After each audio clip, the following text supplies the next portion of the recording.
Jonathan Sterling pulled into his circular driveway 2 hours earlier than expected, the engine of his silver Mercedes purring to a stop beneath the grand portico of his estate. At 45, he had built a financial empire through relentless determination, but the cost had been steep. His marriage had crumbled 3 years ago, leaving him to raise 10-year-old Marcus and 8-year-old Lily, largely through the care of housekeepers and nannies. The house stood silent as he entered through the mahogany front doors, his Italian leather shoes clicking against the marble foyer. He had left the Tokyo merger meetings early, exhaustion weighing heavily on his shoulders. All he wanted was to grab some files from his study and perhaps catch a glimpse of his children before they went to bed. As he moved through the hallway, the sound of gentle laughter drifted from the formal dining room. Jonathan paused, his hand on the brass doorknob. When had he last heard such genuine joy in his own home? He opened the door quietly and froze. There at the polished mahogany table beneath the crystal chandelier sat his children with Elena Vasquez, their housekeeper. But this was not the efficient, reserved woman who usually maintained his household with quiet professionalism. Elena, dressed in her simple burgundy uniform with its crisp white collar, was beaming as she set down an elaborate chocolate cake decorated with fresh berries. Marcus, wearing his favorite yellow polo shirt, was practically bouncing in his chair with excitement. "Elena, this is the most beautiful cake I've ever seen," he exclaimed, his eyes bright with wonder. Lily, her blonde hair braided neatly and wearing her purple dress, clapped her small hands together.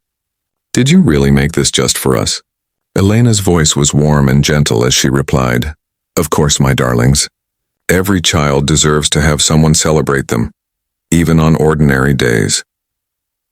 Jonathan remained motionless in the doorway, watching as Elena carefully cut perfect slices of the rich chocolate cake. She served each child with the same care and attention he remembered receiving from his own grandmother, decades ago. "Elena," Lily said softly, "why don't you ever eat with us in the big dining room?" The housekeeper paused, her knife hovering over the cake. "Well, sweetheart, this is your father's beautiful dining room. It's meant for the family." "But you are family," Marcus said matter-of-factly, as if stating an obvious truth. "You make us breakfast every morning and help with homework and read us stories when we're scared." Elena's eyes glistened as she sat down between the children. "You two are very special to me," she said, her accent softening her words. "In my country, we believe that love makes a family, not just blood." Jonathan felt something crack inside his chest. He watched as Elena listened intently while Marcus explained his science project, offering gentle suggestions and genuine enthusiasm. When Lily shyly asked if Elena would braid her hair differently tomorrow, the woman's face lit up as if she'd been asked to plan a royal coronation. "Elena," Lily whispered conspiratorially, "I wish you were my mama." The words hit Jonathan like a physical blow. He saw Elena's composure falter for just a moment, her hand trembling slightly as she reached out to smooth Lily's hair. "Oh, my sweet girl," Elena said softly. "Your mama loved you very much even though she had to go away. And your papa loves you more than all the stars in the sky, even when his work keeps him busy." "But he's always working," Marcus said, his voice carrying a sadness that made Jonathan's throat tighten. "Sometimes I forget what his voice sounds like." Elena's response was gentle but firm. "Your father works so hard because he wants to give you everything good in this world. Sometimes grown-ups show love differently than children do, but I see how he looks at your pictures on his desk, how he asks me every day if you're happy and healthy." Jonathan had heard enough. He stepped back from the doorway, his heart pounding as he made his way to his study. But the sounds of their laughter followed him, and for the first time in years, he couldn't focus on the financial reports spread across his mahogany desk. Elena had been with them for 18 months, hired through an agency after the previous nanny quit without notice. She was 42, a widow from El Salvador who had come to America to build a better life for herself. Her credentials had been impeccable, her references glowing, but Jonathan had barely spoken to her beyond basic household instructions. Now, sitting in his leather chair surrounded by the trappings of his success, he realized how blind he had been. The next morning, Jonathan did something he hadn't done in months. He came downstairs for breakfast instead of grabbing coffee on his way out the door.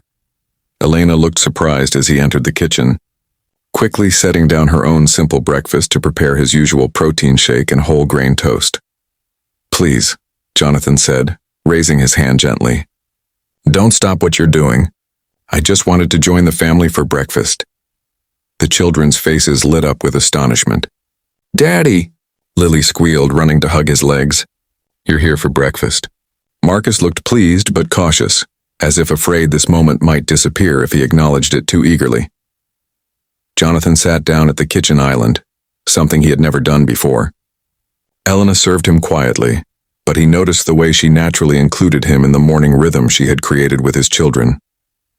"Elena," he said after the children had left for school, "could I speak with you for a moment?"